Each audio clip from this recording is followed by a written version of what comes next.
Welcome back to एनजीकॉन academy. और अभी का जो हमारा टॉपिक है वो है सप्लीमेंट्री क्वांटिटीज़ के बारे में। सप्लीमेंट्री क्वांटिटीज़ का क्योंकि हमें आइडिया है ही कि सप्लीमेंट्री क्वांटिटीज़ कितनी होती हैं, तो सबसे पहले हम शुरू करते हैं इसके एक एमसीक्यू से, ठीक है, ताकि हमारा एक एमसीक्यू भी कवर हो जाए। एमसीक्यू इस तरह का है हमारे पास कि which of the following is या आर सप्लीमेंट्री क्वांटिटीज़। ऑप्शन में है आप लोगों के पास radian, steradian, both A and B, या डी नन ऑफ दीज। अब मुझे उम्मीद है कि आप में से मेजॉरिटी लोगों ने इसका आंसर किया होगा बोथ ए एंड बी, लेकिन यह आंसर गलत है। इसका जो करेक्ट आंसर है वो है नन ऑफ दीज। अब सोच रहे होंगे बच्चे कि ये आंसर क्यों गलत है। तो रेडियन और स्टेरेडियन जो हैं वो आपके पास सप्लीमेंट्री यूनिट्स हैं, ये क्वांटिटीज नहीं है। क्वांटिटीज क्या है आपके पास? क्वांटिटीज पहली है प्लेन एंगल और दूसरी है सॉलिड एंगल। प्लेन एंगल का जो यूनिट है वो है रेडियन और सॉलिड एंगल का जो यूनिट है वो है स्टेरेडियन। तो आई होप कि ये चीज आप लोगों को समझ आ गई होगी कि यूनिट और क्वांटिटीज में फर्क होता है। अगली चीज देख लेते हैं अब अलग अलग इन क्वांटिटीज को। तो सबसे पहली चीज आ जाती है हमारे पास प्लेन एंगल। प्लेन एंगल का स्टूडेंट्स दूसरा नाम है एंगुलर डिस्प्लेसमेंट। और यहां पर मैं अभी आपको प्लेन एंगल की बेसिक्स पढ़ा दूंगा, ठीक है, लेकिन जो इसकी डिटेल है और जितने भी इसके मुश्किल एमसीक्यूज हैं वो हम इंशाल्लाह डिस्कस करेंगे एंगुलर डिस्प्लेसमेंट वाले टॉपिक पे, क्योंकि ये टॉपिक डायरेक्टली मेंशन भी नहीं है एक तो कोर्स में, और दो बार एक ही चीज को पढ़ना भी हमारे लिए ठीक नहीं, क्योंकि हमारे पास टाइम इतना नहीं होता। तो अगर आपने एंगुलर डिस्प्लेसमेंट डिटेल से पढ़ लिया है तो प्लेन एंगल और एंगुलर डिस्प्लेसमेंट 100% सेम चीजें हैं। प्लेन एंगल की अगर हम डेफिनेशन देखें तो इसकी डेफिनेशन कुछ इस तरह से है कि angle subtended bye an arc at the centre of a circle.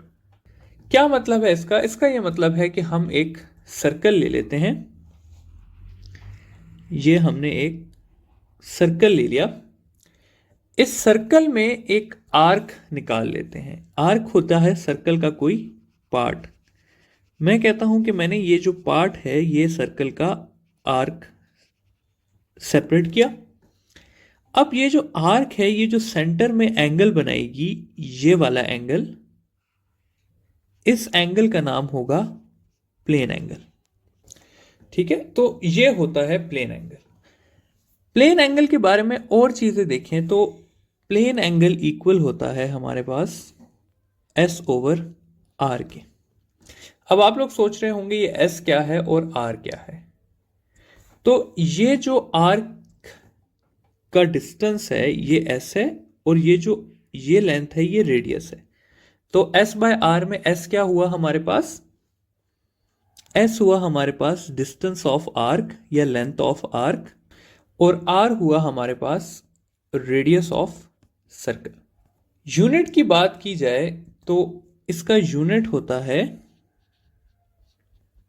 Radian, और 1 रेडियन तब होता है जब एस और आर इक्वल हो जाए, ठीक है। यानी कि जब ये वाला डिस्टेंस और ये वाला डिस्टेंस, यानी कि ये अगर एस है और ये आर है, तो जब एस और आर इक्वल हो जाएंगे तो हमारे पास 1 रेडियन बन जाएगा। अगली चीज देखें तो एक सर्कल के बारे में कहा जाता है कि एक सर्कल या 360 डिग्रीज के अंदर 2 पाई रेडियंस या 6.28 रेडियंस होते हैं। और फाइनल जो बात है वो क्या है कि एक रेडियन में 57.3 डिग्रीज होता है और 1 डिग्री में 0.016 रेडियंस होते हैं। ठीक है, तो ये एक जनरल सी एक बेसिक सा आपको मैंने इंट्रोडक्शन दिया है प्लेन एंगल के बारे में, ताकि आपको जस्ट पता हो कि प्लेन एंगल चीज क्या है। ठीक है, डिटेल इंशाल्लाह हम पढ़ेंगे, क्लॉक के बारे में भी पढ़ेंगे, क्लॉक और इसके अलावा अर्थ के बारे में भी पढ़ेंगे, डिफरेंट चीजों के बारे में पढ़ेंगे, लेकिन वो हम 5th चैप्टर में एंगुलर डिस्प्लेसमेंट की हेडिंग के अंडर पढ़ेंगे। ठीक है, अच्छा, अब इसमें आप लोगों को क्या क्या पता होना चाहिए था? जनरल प्लेन एंगल के बारे में पता होना चाहिए कि प्लेन एंगल होता क्या है, यूनिट क्या है इसका, 1 रेडियन किसके इक्वल होता है, और डिग्रीज और रेडियन की कन्वर्जेंस पता होनी चाहिए। अगली चीज देख लेते हैं इसी के कंपैरिजन में सॉलिड एंगल को। सॉलिड एंगल क्या होता है? सॉलिड एंगल होता है 3D angle subtended bye an area in the centre of sphere. अब पिछली में सर्कल था और इसमें क्या आ गया है? स्फीयर आ गया है। अब इसको देखें हम कि इसमें क्या होगा, तो इसमें हम इसको समझने के लिए क्या करते हैं कि एक स्फीयर ले लेते हैं एप्पल की फॉर्म में। ठीक है, कंसिडर करते हैं हमारे पास एक स्फीयर है जो एप्पल है।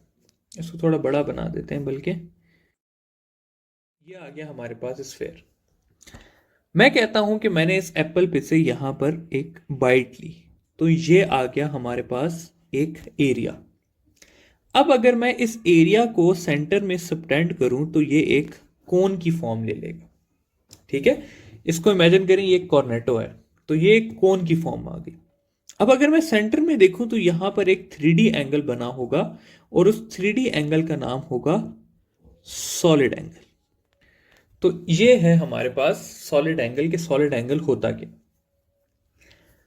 सॉलिड एंगल के अगर डिटेल्स करें तो सॉलिड एंगल इक्वल होता है हमारे पास एरिया ओवर आर स्क्वायर। ये जो ए है यहां पर, ये है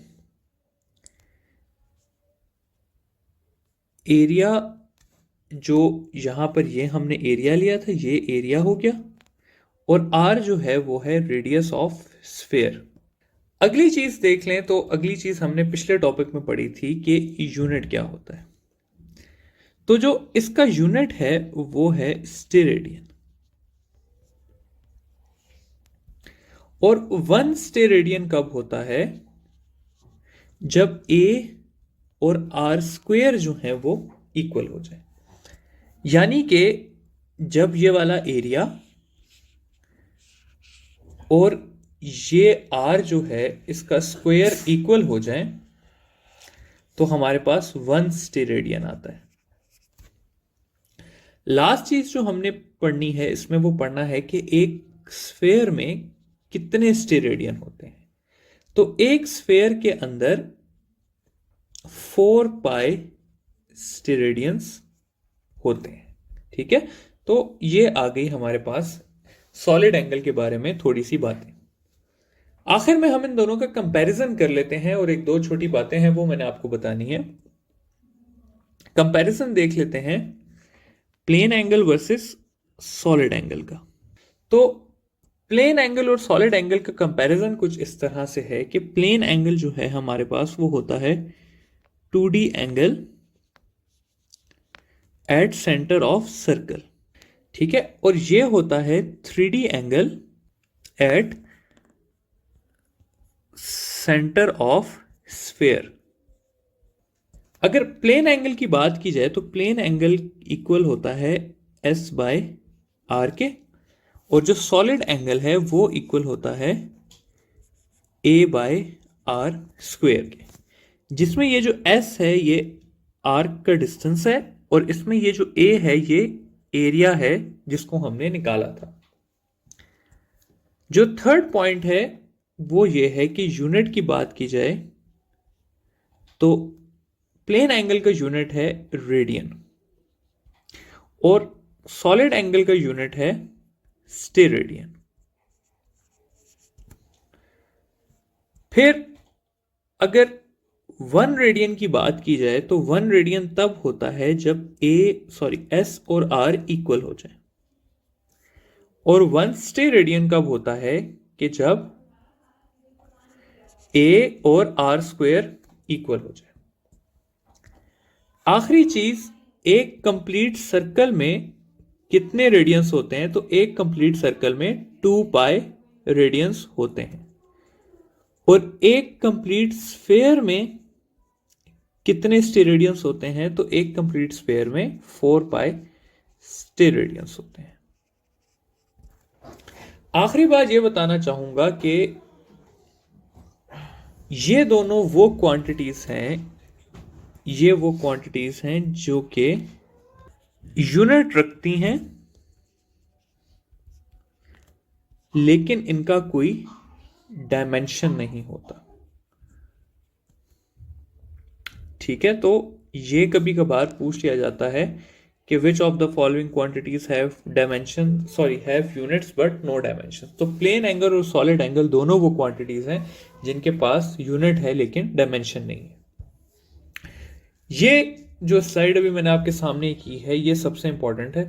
अगर आपको ये सारी चीजें आती होंगी तो बेसिक्स आपके कवर हो जाते हैं इससे। ठीक है, तो इस पे फोकस करें। तो यहाँ पर ये लेक्चर खत्म करते हैं और अपने अगले लेक्चर की तरफ जाते हैं।